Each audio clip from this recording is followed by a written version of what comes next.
What's going on, guys? Tigo here to give you a review on the Galaxy S8. Now, this phone is one of the best selling phones on the market right now, and a lot of people are going to be considering buying it this year. So, here to give you my thoughts and impressions. So, first off, we're going to start with the design and the build of the phone. So, let's take a closer look at the design of the device. The device is gorgeous. The curved edges, the glass that curves on the front and the back right into the metal frame around the phone. It's one of the best built devices I've ever laid my eyes or my hands on. The only thing is this device is an incredible fingerprint magnet, having so much glass on the surface, and it probably won't do well with drops. But when it comes to style or form, this is at the top of the chain. It's a way better looking phone than the Pixel XL, and it's just gorgeous. The Infinity display really helps bring out the design of this phone. The only real issue I have is the fingerprint scanner. It's in the most inconvenient location. I am constantly rubbing my hand over the camera trying to get to the fingerprint sensor, and in a few days of use, still haven't gotten used to that. It's probably something you can adjust to, but me being someone who uses more than one device, it's definitely taking some time getting used to. Definitely am enjoying this force touch home button here at the bottom. It's not as good as 3D touch, but it's definitely something different, definitely coming from an Android device. But I mean, yeah, the Infinity display is one of the best displays on the market. I mean, even right now, running it at 1080p resolution, it's hands down better than any other device out there.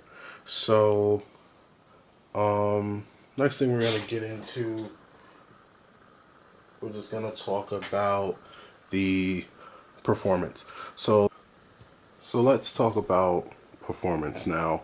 Performance that I've had with the Galaxy S8 in my experience has been exceptionally good. I mean, when it comes to Android devices, the only phone I have that maybe is smoother or performs better or noticeably better than the Galaxy S8 is the Pixel XL, maybe the OnePlus 3T, but this one is right up there with the best that Android has to offer. I mean, pulling down a notification shade, pulling up the app drawer, opening apps, everything on this phone has been buttery smooth in my time being able to use it as a daily driver of a phone. Multitasking has been incredible, and I don't really have any issues with performance overall.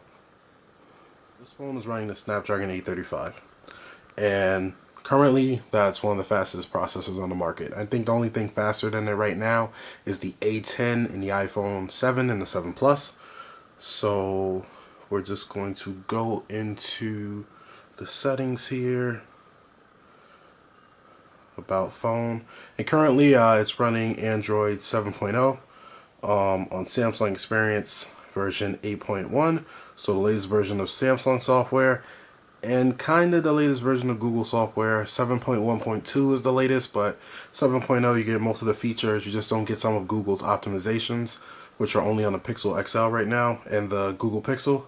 But still, the Snapdragon 835 in this phone flies. I mean, general UI navigation is very quick, and I barely seen any stutters or lags, even when going in and out of applications, scrolling through the UI. And I've heard a lot of reviewers say that the LG UI is actually smoother than what they experienced with the S8, but that hasn't been my experience personally. So if you're looking to get one of the fastest phones on the market, I mean, I've had a blast using this phone in day-to-day usage, and I haven't had any issues. Next point I want to make is the battery. So the battery is actually pretty good as well. Again, in comparison to the G6, another phone that I've had, this phone gets slightly better battery life. I want to say on the G6 I was maybe getting around 4 hours or less of screen on time. On the Galaxy S8 here, I've been getting around 5 hours. The next point I want to make is a camera. Now, I don't actually have any camera samples right now. I did reset this phone a couple days ago, so I don't think I have anything in here. But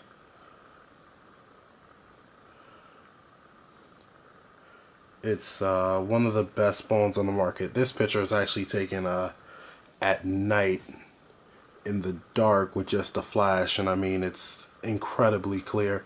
You know, right up there with your iPhone 7 Plus is the only camera on the market that may be better than it right now is the Pixel XL, which I also do have, which I will probably be doing a review on soon.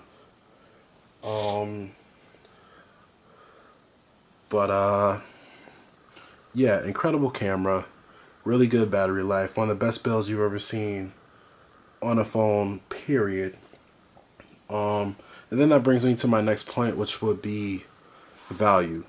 What do I think of what the phone costs and what the value of it is relative to other devices? So I think that this is a great phone, and for spec heads and techies, the Snapdragon 835, the camera, the Infinity display are all things that you would be looking for on a phone. The only problem with that is, on the market right now, the S8 is priced at $750. So $750 is a lot for a phone in today's market.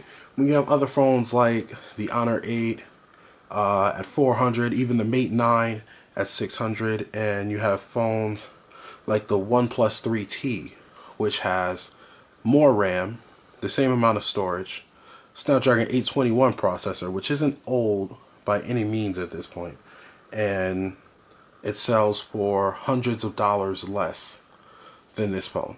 So the only thing about the OnePlus 3T, though, and other unlocked phones, is you have to buy them outright.